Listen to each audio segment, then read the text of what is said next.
ان ظالموں سے بچائیں۔ ڈیئر ویورز، یاجوج ماجوج یہ کون تھے؟ یہ یافس بن نوح علیہ الصلوۃ والسلام کی اولاد میں سے ایک فسادی گروہ ہے، اور ان لوگوں کی تعداد بہت زیادہ ہے، جس کا اندازہ ان احادیث مبارکہ سے آپ لگا سکتے ہیں کہ حضرت عبداللہ ابن عمر رضی اللہ تعالیٰ نے فرمایا کہ جن و انس کے کل 10 حصے ہیں، 10 پارٹس ہیں، اور ان میں سے 9 حصے یاجوج ماجوج ہیں، باقی ایک حصہ انسان ہے۔ اب ذرا غور کریں کہ اگر اس وقت دنیا میں 7 بلین انسان ہیں، 7 ارب لوگ ہیں، تو اس کیلکولیشن کے حساب سے اپروکسیمیٹلی 70 بلین جو ہے وہ یاجوج ماجوج ہو سکتے ہیں۔ ان کی بھی تعداد بڑھ رہی ہے، اور جس وقت یہ یاجوج ماجوج آئیں گے اس وقت نہ جانے اس دنیا میں کتنے لوگ ہوں گے، تو ملٹیپلائی بائی 10 جو ہے وہ یاجوج ماجوج کی گویا تعداد ہوگی۔ یاجوج ماجوج یہ اولاد آدم علیہ الصلوۃ والسلام سے ہیں، اور ان میں میل بھی ہوتے ہیں، فیمیل بھی ہوتے ہیں، مرد اور عورتیں بھی ہوتی ہیں، اور ان کے 3 گروہ ہیں، ایک تاویل، دوسرا تاریس، اور تیسرا منسک۔ ان میں جو بھی مرتا ہے 1000 یا اس سے زائد اولاد چھوڑ کر مرتا ہے، یعنی ان کی اولاد کی تعداد بھی اتنی زیادہ ہے، ان کی گروتھ بھی اتنی زیادہ ہے۔ یہ لوگ ڈینجرس فائٹرز ہیں، خون خار اور بالکل ہی وحشی اور جنگلی ہیں، جو جانوروں کی طرح رہتے ہیں، اور جو باہر کے سیزن میں، اسپرنگ سیزن میں یہ لوگ اپنی غاروں سے نکلتے ہیں اور تمام کھیتیاں سبزیاں کھا جاتے ہیں، اور خشک چیزوں کو لاد کر لے جاتے ہیں، آدمیوں، جنگلی جانوروں، یہاں تک کہ سانپ، بچھو، گرگٹ، سب کچھ چھوٹے بڑے جانور سب مل کر کھا جاتے ہیں۔ جب حضرت ذوالقرنین رضی اللہ تعالیٰ سے لوگوں نے فریاد کی کہ آپ ہمیں یاجوج ماجوج کے ان مظالم سے بچائیں، چاہے اس کے بدلے آپ کچھ مال بھی لے لیں، حضرت ذوالقرنین نے کہا کہ میرے پاس اللہ کا دیا بہت کچھ ہے، مجھے تمہارے مال کی ضرورت نہیں ہے، مگر تم اپنی جسمانی محنت کے ذریعے میری ہیلپ کرو، میری مدد کرو۔ اب آپ نے کمال کیا کیا کہ ان دونوں پہاڑوں کے درمیان آپ نے بہت بڑی گہری بنیاد کھدوائی، بڑا گہرا ڈگ کیا، اور اس اتنا کھودا گیا کہ پانی نکل آیا زمین سے، اور پھر اس کے بعد آپ نے اس پر پگھلائے ہوئے تانبے کے گارے سے پتھر جمائے، اور لوہے کے تختے نیچے اوپر لگا کر ان کے درمیان لکڑی اور کوئلہ بھروا دیا، اور اس میں آگ لگوا دی، یعنی اس طرح کی دیوار پہاڑ کی بلندی تک اونچی بھی کر دی، اور اتنی مضبوط یہ دیوار ہو گئی کہ اب اس میں پگھلایا ہوا تانبا بھی ہے، تو اب یہ مل کر اسٹرانگ اینڈ ویری اسٹیبل دیوار بن گئی، اور یہ بالکل پہاڑ کی اونچائی تک بنا دی گئی۔ آج کے زمانے میں ہم جس کو کانکریٹ کی دیوار کہتے ہیں، اس سے بھی زیادہ یوں سمجھ لیجئے مضبوط دیوار ہے۔ اب ہوا کیا، یاجوج ماجوج اس وال کے، اس عظیم وال کے اس طرف اور اس طرف یہ قوم کے لوگ ہیں۔ اب حدیث پاک میں ہے کہ یاجوج ماجوج روزانہ اس دیوار کو توڑتے ہیں، daily they are trying to demolish this wall, مگر ہوتا کیا ہے، دن بھر جب محنت کرنے کے بعد اس کو توڑنے کے قریب پہنچ جاتے ہیں، تو ان میں سے ایک کہتا ہے کہ چلو اب کل توڑیں گے، لیکن اللہ کی شان دوسرے دن یہ دیوار اس سے زیادہ مضبوط بھی ہو جاتی ہے اور کمپلیٹ بھی ہو جاتی ہے، دوبارہ پوری ہو جاتی ہے۔ جب دوبارہ دیوار ٹوٹنے کا وقت آتا ہے دوسرے دن، تو پھر کوئی کہتا ہے کہ چلو پھر توڑیں گے، دوسرے دن پھر ایسا ہی ہوتا ہے، یہ ایسا ہوتا جا رہا ہے۔ مگر ایک دن آئے گا جب اللہ کی یہ رضا ہوگی کہ قیامت سے پہلے یہ باہر نکلیں، تو انہی میں سے کوئی شخص کہے گا کہ انشاءاللہ کل اس دیوار کو توڑیں گے، اور جب دوسرے دن وہ آئیں گے تو وہ دیوار وہیں تک ہوگی، انشاءاللہ کی برکت ظاہر ہوگی، اور یہ دیوار ٹوٹ جائے گی، اور پھر یہ ان کا خروج ہوگا۔ نبی پاک علیہ السلام کے فرمان کا مفہوم ہے کہ قیامت قائم نہ ہوگی یہاں تک کہ یاجوج ماجوج نہ آ جائے۔ ناظرین، آگے بڑھنے سے پہلے آپ کو بتاتا چلوں کہ یاجوج ماجوج کے نکلنے سے پہلے دنیا کن چیزوں سے محروم ہو جائے گی، بڑا عجب دور ہوگا۔ حضرت ابن عباس رضی اللہ تعالیٰ عنہما نے فرمایا کہ اللہ تعالیٰ نے 5 نہروں کو جنت سے جاری فرمایا ہے، سبحان اللہ۔ نمبر 1 جیحون، نمبر 2 سیحون، نمبر 3 دجلہ، نمبر 4 فرات، اور نمبر 5 دریائے نیل۔ یہ 5 دریا ایک ہی چشمے سے جاری ہوئی ہیں۔ اللہ تعالیٰ نے حضرت جبرائیل علیہ السلام کے ذریعے جنت کے اس چشمے کو پہاڑوں کے اندر امانت رکھ دیا، اور پہاڑوں سے نہروں کو زمین پر جاری فرما دیا ہے، جس سے لوگ طرح طرح کے فوائد حاصل کر رہے ہیں۔ جب یاجوج ماجوج کے نکلنے کا وقت ہوگا تو اللہ تعالیٰ حضرت جبرائیل علیہ السلام کو زمین پر بھیجے گا، اور وہ 6 چیزوں کو زمین سے اٹھا لے جائیں گے۔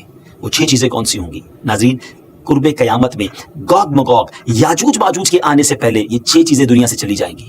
نمبر 1 قرآن مجید، نمبر 2 تمام علوم، جی ہاں علم بھی سارا چلا جائے گا، نمبر 3 حجر اسود، نمبر 4 مقام ابراہیم، نمبر 5 حضرت موسیٰ علیہ السلام کا تابوت، اور نمبر 6 یہ جو مذکورہ ہم نے 5 نہروں کی بات سنی، یہ 5 نہریں بھی گویا واپس اٹھا لی جائیں گی۔ 6 چیزیں زمین سے جب اٹھا لی جائیں گی تو دین و دنیا کی برکتیں روئے زمین سے اٹھ جائیں گی، اور لوگ ان برکتوں سے بالکل محروم ہو جائیں گے۔ اللہ اکبر، کیسا دور ہوگا ناظرین، ذرا سوچیے۔ ہو سکتا ہے کسی کے ذہن میں سوال آئے کہ یاجوج ماجوج دکھیں گے کیسے، ان کا چہرہ کیسا ہوگا، آنکھیں اور بال کیسے ہوں گے؟ اس کا جواب یہ ہے کہ حدیث پاک میں یاجوج ماجوج کے بارے میں آیا کہ وہ چوڑے چہرے والے، چھوٹی آنکھوں والے، موٹے بالوں والے ہوں گے۔ یاجوج ماجوج کا ظہور اس وقت ہوگا جب حضرت عیسیٰ علیہ السلام دجال کو قتل کر چکے ہوں گے۔ امید ہے کہ آپ نے پریویس ایپیسوڈ میں حضرت عیسیٰ علیہ السلام کے بارے میں جان لیا ہوگا، اگر ابھی تک وہ ایپیسوڈ نہیں دیکھی تو وہ بھی دیکھ لیں۔ ہم دجال کے بارے میں بھی ایپیسوڈ کر چکے ہیں، جو نئے ویورز ہیں وہ ہماری پرانی ایپیسوڈ کو دیکھیں گے تو یہ سیکوینس سمجھ آنا شروع ہو جائے گا۔ قتل دجال کے بعد حضرت عیسیٰ علیہ السلام کو حکم الہی ہوگا کہ مسلمانوں کو کوہ طور پر لے جائیں، اور اس لیے کہ کچھ ایسے لوگ اب ظاہر ہونے والے ہیں جن سے لڑنے کی کسی میں طاقت نہیں ہوگی۔ پھر یاجوج ماجوج کا ظہور ہوگا، ان کا گویا خروج ہوگا۔ ناظرین، یاجوج ماجوج کے نکلنے پر اس دنیا میں ایک عجیب و غریب فساد برپا ہو جائے گا۔ ان کا خروج نہایت خطرناک ہوگا، اس قدر زیادہ ہوں گے کہ ان کا پہلا گروہ جب بحیرہ تبریہ سے گزرے گا، ایک بڑا سمجھ لے کہ سمندر ہے جس کی لمبائی 10 میل ہوگی، مگر اس کا پانی پی کر اس کو اس طرح سکھا دے گا کہ جب دوسرا گروہ آئے گا تو وہ حیران ہو کر کہے گا کہ یہاں تو کبھی پانی تھا ہی نہیں۔ ایگزیکٹلی پانی سارا ختم۔ اتنا بڑا لشکر ہوگا۔ یہ لوگ دنیا میں فساد، قتل و غارت گری سے جب فارغ ہو جائیں گے، بہت تمامی لوگوں کو گویا ختم کر دیں گے۔ مسلمان تو کوہ طور پر حضرت عیسیٰ علیہ السلام کے ساتھ ہوں گے، تو یہ کہیں گے کہ زمین والوں کو تو قتل کر لیا، آؤ اب آسمان والوں کو قتل کریں۔ اللہ اکبر، یہ کہہ کر اپنے تیر آسمان کی طرف پھینکیں گے۔ خدا کی قدرت تو دیکھیں کہ ان کے تیر آسمان سے جب نیچے گریں گے تو ان پر خون لگا ہوا ہوگا۔ یہ انہی اپنی حرکتوں میں مشغول ہوں گے، اور وہاں پہاڑ پر حضرت عیسیٰ علیہ السلام اپنے ساتھیوں سمیت موجود ہوں گے۔ اس وقت حضرت عیسیٰ علیہ السلام اپنے ساتھیوں کے ساتھ مل کر دعا فرمائیں گے۔ اللہ تعالیٰ یاجوج ماجوج کی گردنوں میں ایک قسم کا کیڑا پیدا فرمائے گا، وہ سب کے سب یکدم مر جائیں گے۔ ان کے مرنے کے بعد حضرت عیسیٰ علیہ السلام پہاڑ سے اتریں گے اور دیکھیں گے کہ تمام زمین ان کی لاشوں سے بھری پڑی ہے، یعنی اتنی زمین پر لاشیں ہوں گی کہ زمین پر ایک بالشت جگہ بھی باقی نہ ہوگی اور بدبو ہوگی۔ تو اب اتنے لوگوں کو ناظرین کہاں کیسے دفنایا جائے، کہاں لے جایا جائے؟ اللہ تعالیٰ کی شان دیکھیں کہ حضرت عیسیٰ علیہ السلام کی دعا کی برکت سے اللہ تعالیٰ کچھ ایسے پرندے بھیجے گا جن کی گردنیں اونٹ جتنی ہوں گی، وہ یاجوج ماجوج کے ان جسموں کو اٹھا کر لے جائیں گے۔ کہاں لے جائیں گے؟ جہاں اللہ چاہے گا۔ اللہ اکبر۔ ابھی ان کی ظلم و زیادتیوں کی سزا مکمل نہیں ہوگی۔ یاد رکھیے کہ یہ تو ان کو دنیا میں ملنے والی سزا ہے نا، ان کو جہنم میں بھی دردناک عذاب دیا جائے گا، کیونکہ ان کے کثیر گناہ ہیں۔ ایک تو یہ کہ انہوں نے ظلم، زیادتی، قتل و غارت گری کا بازار گرم کیا ہوگا، اور دوسرا یہ کہ ایمان بھی نہیں لائے تھے، حالانکہ ان کو ایمان کی دعوت دینے ہمارے پیارے آقا علیہ السلام تشریف لے گئے تھے۔ جی ہاں، حضرت ابن عباس رضی اللہ تعالیٰ عنہ فرماتے ہیں کہ نبی پاک علیہ السلام نے فرمایا کہ معراج کی رات اللہ تعالیٰ نے مجھے یاجوج ماجوج کو دعوت اسلام دینے کے لیے بھیجا۔ نبی پاک فرماتے ہیں میں ان کے پاس گیا، میں نے ان کو اللہ کی طرف بلایا، عبادت کی دعوت دی، مگر انہوں نے میری دعوت کو جھٹلا دیا، انکار کیا۔ اور آقا فرماتے ہیں کہ یہ اللہ تعالیٰ کے نافرمان بندوں اور اولاد ابلیس کے ساتھ دوزخ میں جائیں گے۔ ان کے مرنے کے بعد ناظرین زمین امن و سکون اور برکتوں سے بھر جائے گی۔